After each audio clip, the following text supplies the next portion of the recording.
अकल बड़ी या गूगल? जी आप ही से ये सवाल हम पूछ रहे हैं और इस सवाल को पूछने की वाजिब वजहें भी हैं हमारे पास। क्या इंटरनेट गूगल भी अब इलाज करने लगे हैं? ऐसे तमाम लोग होते हैं जो किसी भी बीमारी होने या फिर उसके सिर्फ लक्षण दिखने पर या सिर्फ एक डर, एक खौफ के कारण डॉक्टर के पास नहीं जाते, बल्कि सीधा जाते हैं इंटरनेट पर और गूगल पर उसका इलाज ढूंढने लगते हैं।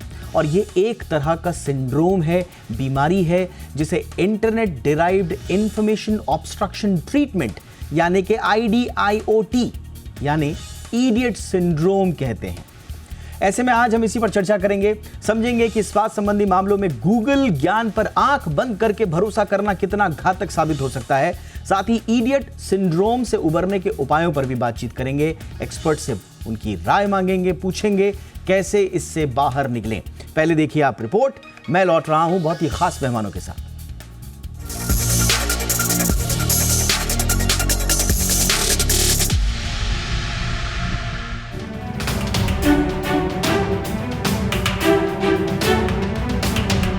गूगल बाबा पर निर्भरता इस कदर बढ़ गई है कि कोई भी जानकारी हासिल करनी हो या कुछ भी जानना हो तो लोग तुरंत गूगल पर सर्च करने लगते हैं।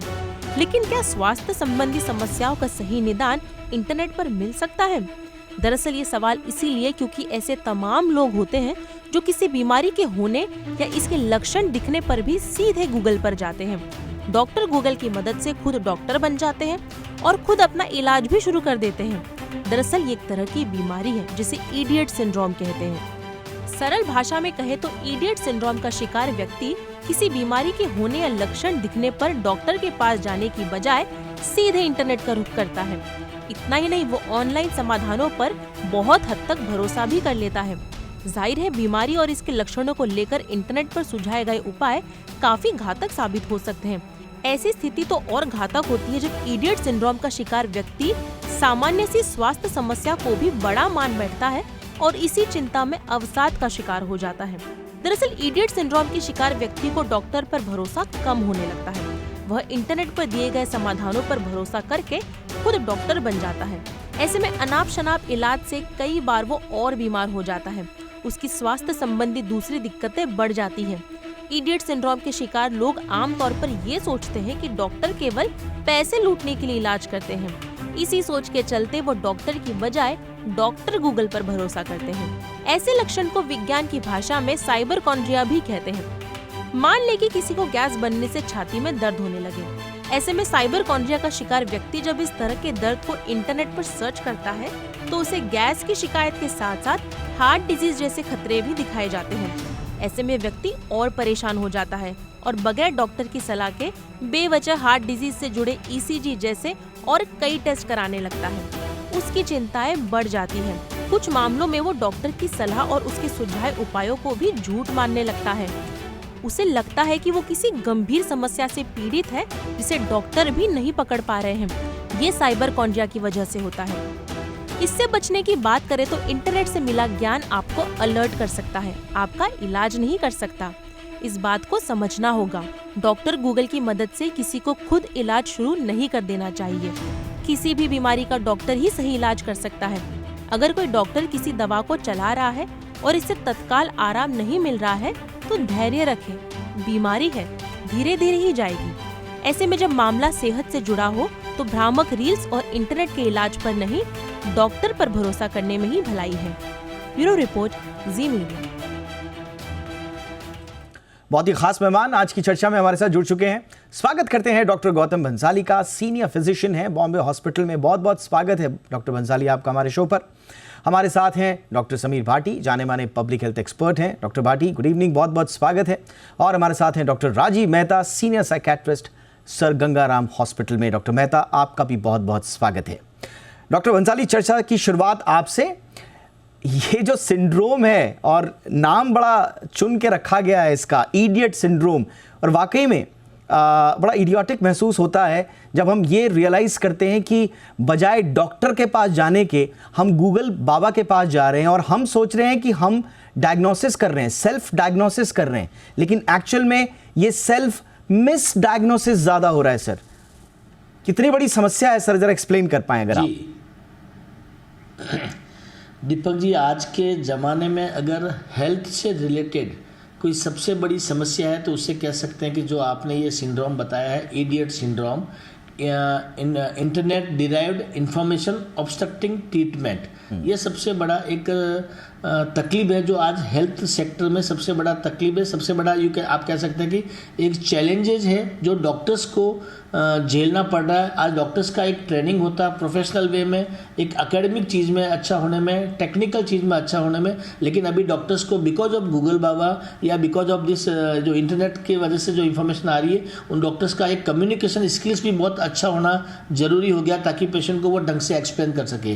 पहली बात तो मैं आपको ये बहुत बहुत शुक्रिया अदा करना चाहता हूँ कि एक इतना, आप जैसे कह सकते हैं कि डॉक्टर की दुखती रग पे आपने हाथ रख दिया, ऐसे सब्जेक्ट को आप आज लेके आए हैं गूगल बाबा, जो हम लोग स्पेशली हम लोग जो मुंबई में रह रहे हैं, मुंबई में रहने वाले डॉक्टर, न केवल मुंबई में पूरे कंट्री में रहने वाले लोग हैं, डॉक्टर्स जो है वो सब लोग, हम लोग रोजाना इस चीज़ को झेल रहे हैं, आप कह सकते हैं।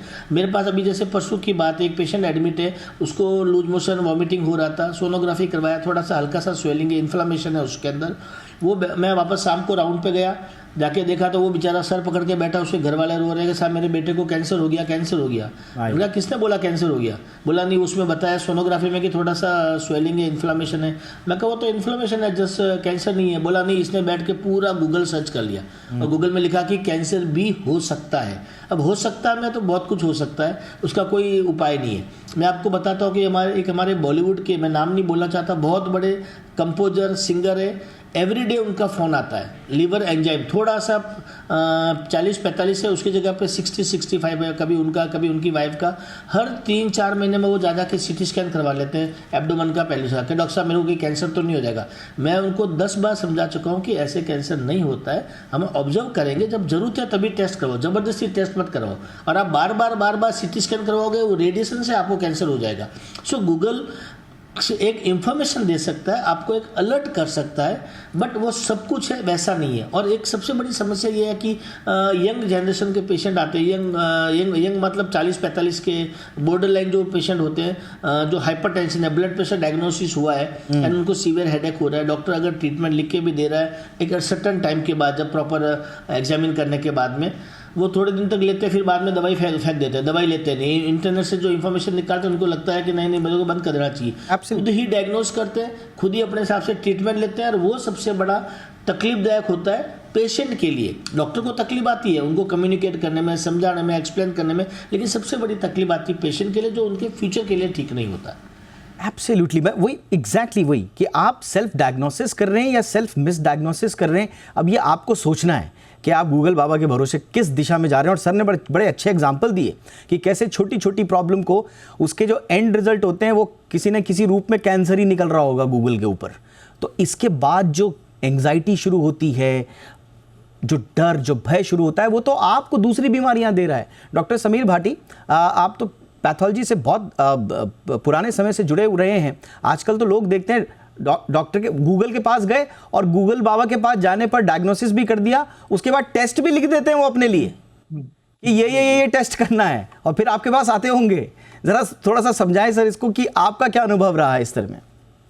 बिल्कुल, देखिए इसमें 3 तरह से चीजें इम्पैक्ट हो रही है। जैसा कि क्योंकि कोविड के दौरान तो ज्यादा लोग इंटरनेट पे रहते थे, सोशल मीडिया पे रहते थे, और आजकल तो वैसे अगर हम बात करें तो फोन तो सभी के हाथ में है ना।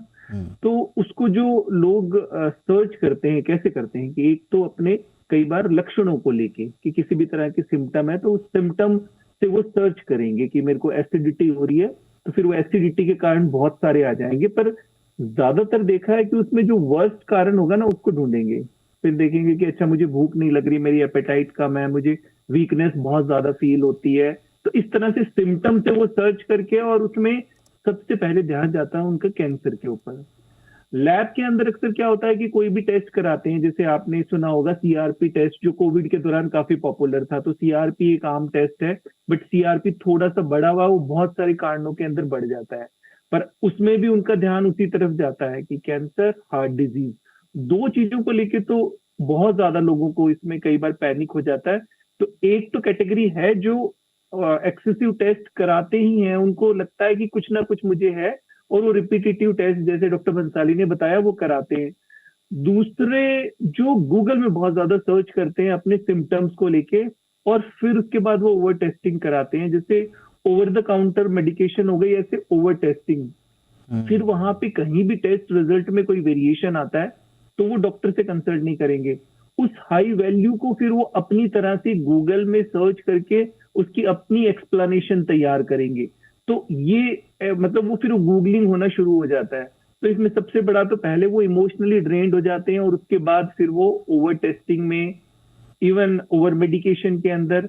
तो ये सब चीजें अभी इनफैक्ट कम नहीं हुई है, बढ़ी हुई है। और जैसे अभी लास्ट टाइम भी एक शो किया था आपने अवेयरनेस वाला, हेल्थ केयर इन्फ्लुएंसर, तो वो भी एक बड़ा, इसमें काफी कंफ्यूजन क्रिएट हो जाती है वहां पर भी। वो कई बार ऑथेंटिक सोर्स से इंफॉर्मेशन नहीं ले रहे, तो फिर वो ये प्रॉब्लम और ज्यादा एग्रीगेट हो जाती है। उनको वो कोट करते हैं कि हमने ऐसे सुना था, हमने ऐसे देखा था। Absolutely. तो ये थोड़ा सा ज्यादा आई थिंक धीरे धीरे और गंभीर विषय होता जा रहा है। बिल्कुल, ये बहुत गंभीर विषय है, क्योंकि न जाने कितने लोग समय पर अपना इलाज शुरू ही नहीं कर पा रहे हैं इस साइबर कॉन्ड्रिया के चक्कर में। जैसे ये जो इडियट सिंड्रोम है, इसे मेडिकल टर्म्स में अगर थोड़ा सा मैं पढ़ पा रहा हूँ, साइबर कॉन्ड्रिया, डॉक्टर राजीव मेहता, इसके पीछे की साइकोलॉजी क्या है? और ये गूगल पर आकर टेक्स्ट फॉर्मेट में तो दिख ही रहा है हमें, साथ ही साथ जो वीडियो फॉर्म्स में दिख रहा है, रील्स में दिन भर। अगर आपने किसी एक बीमारी के बारे में सर्च किया तो बॉम्बार्डमेंट हो जाएगा आपको उसी बीमारी से, इर्द गिर्द आपको इलाज बताने वाले। ऐसा लगता है कि मेरे को बीमारी के बारे में पता चल गया, मैंने पता कर लिया कि मेरे को क्या प्रॉब्लम है, अब मेरे के पास इलाज भी है, मेरे को मालूम है मैं कब ठीक होऊंगा या कब नहीं होऊंगा। तो एक भ्रम की स्थिति में एक व्यक्ति रहता है। इसके पीछे की साइकी क्या है सर? देखिए, सबसे बड़ी साइकी उसके अंदर है डर और मिसट्रस्ट डॉक्टर्स के प्रति। और ये सिर्फ मिसट्रस्ट पेशेंट के अंदर नहीं है, एक समाज के अंदर आमतौर पे फैलाया जा रहा है। हम अगर बुरा मत मानिएगा, कहीं भी मीडिया न्यूज़ देखें, कुछ देखें, तो जनरली डॉक्टर्स के प्रति नेगेटिव बोला जाता है। लोग हैं, पॉलिटिशियंस हैं, अखबारें हैं, सब डॉक्टर्स के प्रति एक तरह से नेगेटिव बोलते हैं। बहुत ही कम पॉजिटिव न्यूज़ आती है। तो उसको बढ़ते बढ़ते लोगों के दिमाग में एक मिसट्रस्ट डॉक्टर्स के प्रति बढ़ गया है। और फिर उसके ऊपर से जो मेडिकल खर्चे हैं वो और ज़्यादा बढ़ चुके हैं। जिस हिसाब की फैसिलिटीज़ चाहिए और बाकी चीज़ें चाहिए, तो उसके अंदर खर्चे बढ़ जाते हैं। तो ये दोनों चीज़ें मिलाकर मैं एक तीसरा एंगल जोड़ रहा हूं सर इसमें। ये आपकी बात जो आपने बोली ये वाजिब हो सकते हैं, लेकिन मैं अपने अनुभव से जिन लोगों से मैंने बात की है, उनको डॉक्टर का डर तो है, खर्चे का डर भी है, लेकिन ये जो बीमारी का डर है, जो आप कह रहे हैं कि कैंसर, सीधा कैंसर तक, क्या ये ज्यादा बीमारी का डर नहीं है कि मैं सारी चीजों को रूल आउट कर दूं कि भैया मुझे कहीं कैंसर तो नहीं हो गया? राइट, ये बीमारी का डर भी है। और ये उसी तरीके से लोग जाते हैं जैसे कि समुद्र का पानी हो गया। अब समुद्र का पानी क्या पीने लायक होता है? हमें ये समझना है। जब तक हम उसको प्रोसेस नहीं करेंगे तब तक वो पीने लायक नहीं है। तो इसी तरह से गूगल की नॉलेज है, जब तक हम उसको प्रोसेस नहीं करेंगे तब तक वो पीने लायक है ही नहीं, वो पैलेटेबल है ही नहीं। तो लोग जो जाते हैं उसके ऊपर, वो फिर ये गलत तरीके से जाते हैं। और उसके अंदर क्योंकि वो डर होता है और नेगेटिव जो है, सस्पेंसफुल जो है, वो ज्यादा अट्रैक्ट करता है साइकोलॉजी के अंदर। तभी तो हम बच्चे को डराते हैं ना, बेटा बाहर पुलिस वाला खड़ा, सो जा, क्योंकि डरेगा तो सोएगा। तो डर जो है वो जल्दी अट्रैक्ट करता है, सस्पेंस जो है वो जल्दी अट्रैक्ट करता है, तो इसलिए वो उसकी तरफ जाता है।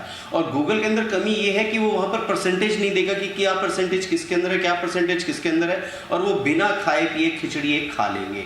तो ये जो डर है, पैसे बचाने का तरीका है, मिसट्रस्ट है, ये सारी साइकोलॉजी पेशेंट्स को मजबूर करती हैं कि वो गूगल के ऊपर जाएं। और साइपरकॉन्ड्रिया या गूगलाइटिस भी हम इसको कहते हैं इडियट के साथ साथ, और इससे फिर वो सफर करना शुरू करते हैं। एब्सोल्युटली।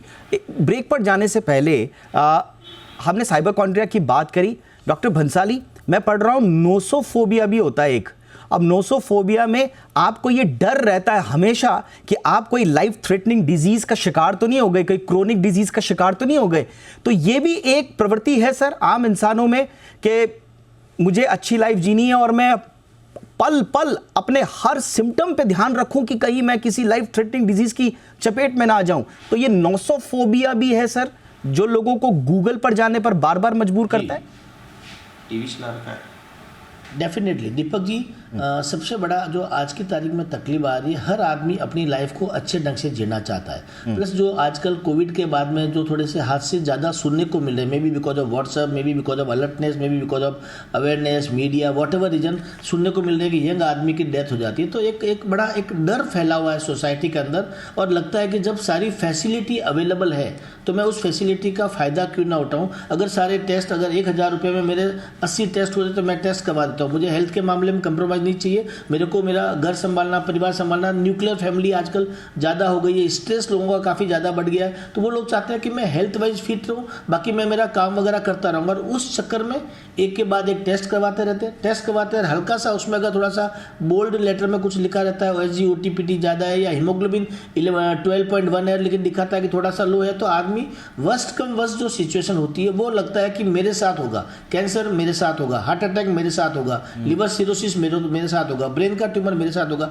एक ऐसा फियर है, एक ऐसा डर है, क्योंकि वो आसपास में, पड़ोस में, लोगों में, दोस्तों में सुनते हैं कि यंग एज में हो गया। तो डेफिनेटली ये डर है, और गूगल की वजह से शायद हो सकता है कि एक डर बैठता है। तो ऐसे टाइम में एक अच्छे डॉक्टर से जाकर सलाह करनी चाहिए और अपना डर बाहर निकालना चाहिए। एब्सोल्युटली। आजकल एक जोक भी चलता है ना सर, कि डॉक्टर के पास जाकर सिर्फ इतनी बात बतानी है कि डॉक्टर साहब मुझे आजकल नींद नहीं आ रही है, तो पेशेंट जाता है और डॉक्टर को बोलता है, लिसन डॉक्टर, मेरे को ऑब्स्ट्रक्टिव स्लीप एपनिया हो गया है, तो ज़रा इसकी दवाई लिख के दे दो। तो यानी कि वो बीमारी का नाम पहले से रट के गया हुआ है, जो उसको सेल्फ डायग्नोसिस गूगल पे जो नाम आया वो सेल्फ डायग्नोसिस। दीपक जी बहुत हाँ दीपक जी, ये सेल्फ डायग्नोसिस जो है इतना ज़्यादा हो चुका है कि अच्छा, फीवर का पेशेंट नॉर्मल वायरल फीवर है, लेकिन उसको काफ़ी चीज़ें पहले से पता होती है। हमारा काम है उनको समझाना, बताना कि यस ऐसा होने की प्रोबेबिलिटी है, बट तुम्हारे साथ नहीं है बिकॉज तुम्हारे ये रीजन है। अगर WBC काउंट कम है, इसका मतलब ये नहीं कि तुम सेप्टिस्मिया में जा रहे हो, बिल्कुल ठीक लग रहे हो, look wise you are not looking toxic, you are comfortable, but वो कम WBC काउंट है, लिम्फोसाइट थोड़ा ज़्यादा है, तो वो उसमें उलझ जाता है बेचारा। उसकी गलती नहीं है, वो चाहता है कि मैं ठीक रहूँ, बट एक चक्रव्यूह में फंसता जाता है। Absolutely sir. ये डोपामिन रिलीज होता है हमारे, एक न्यूरोट्रांसमीटर होता है हमारे ब्रेन में, और जब भी हमें स्कैरी सिचुएशन में डालता है ये डोपामिन रिलीज होता है, और उसके बाद ना एक फिजिकल और इमोशनल रिलीज भी मिलता है। ये इस तरह का एक थ्रिल आता है, इसकी वजह से भी लोग घुसते जाते हैं। थोड़ा समझना होगा हमें। एक छोटे से ब्रेक के लिए मैं रुक रहा हूँ। अब बात करेंगे इससे बाहर कैसे निकलना है, क्योंकि जैसे मैंने बताया, किसी बीमारी के सिम्टम्स हो या फिर कोई रिपोर्ट हो, डॉक्टर से ज़्यादा वो फैमिली में ट्रैवल करती है, और आपके आसपास बहुत सारे जानकार होते हैं जो आपके हर चीज़, जो जैसा सर बता रहे थे, लिम्फोसाइट, RBC, सारे काउंट्स की पूरी जानकारी आपको दे देंगे, और पॉसिबल आपको बीमारियों के नाम भी बता देंगे कि हो सकता है आपको साहब ये हो जाए। एक छोटे से ब्रेक के बाद इस इडियट सिंड्रोम से स्मार्टली बाहर आने के तरीकों पर बात। ब्रेक के लिए रुकते हैं।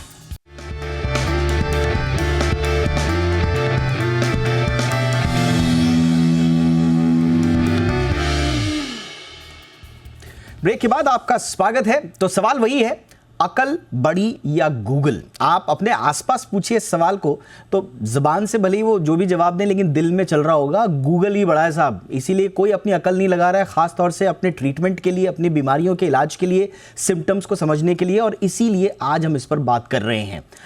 डॉक्टर भाटी, कितनी बड़ी गलती हम कर रहे हैं अगर हम डॉक्टर के पास नहीं जा रहे हैं, गूगल के पास जा रहे हैं, टाइम वेस्ट कर रहे हैं, गलत डायग्नोसिस कर रहे हैं?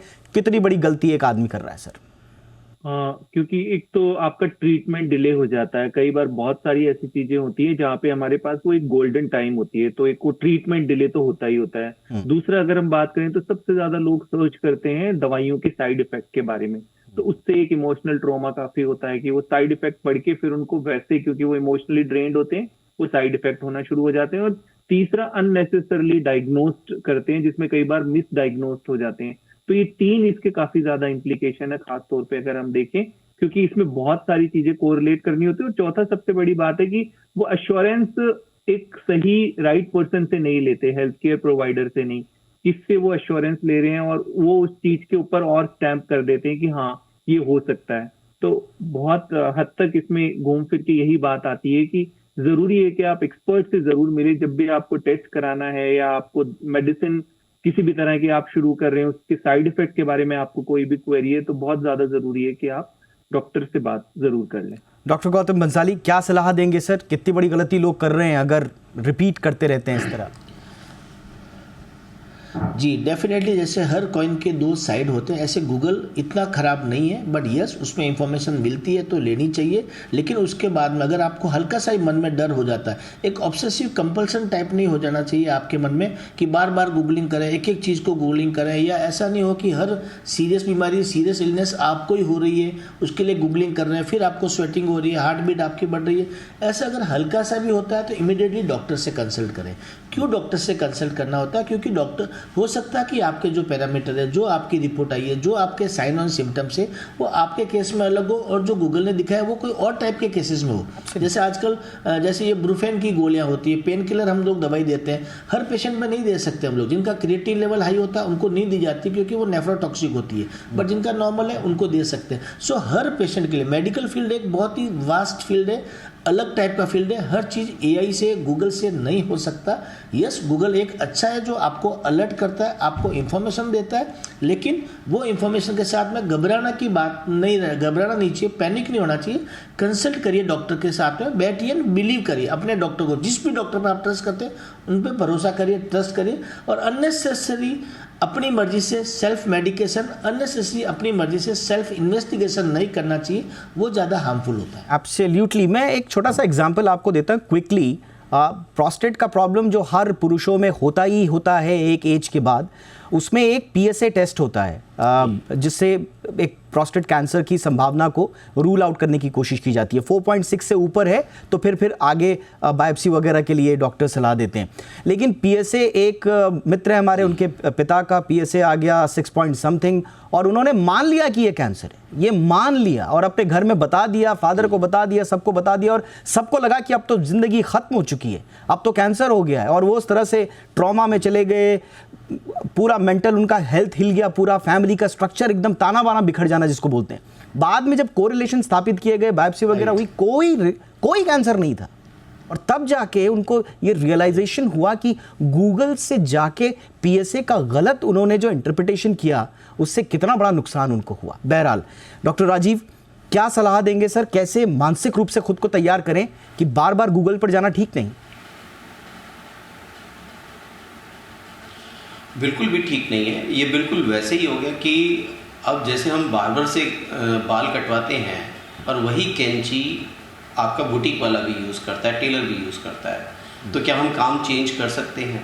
इसी तरह से जो मेडिकली एजुकेटेड नहीं है वो गूगल पर जाकर मेडिकली एजुकेटेड कैसे हो सकते हैं 5 मिनट के अंदर? मेरी मदर बहुत अच्छा खाना बनाती है, मैं उनको यूट्यूब दे दूँ, गूगल दे दूँ और कहूँ कि भैया थाई फूड बना दो, मैक्सिकन फूड बना दो, नहीं बना सकते।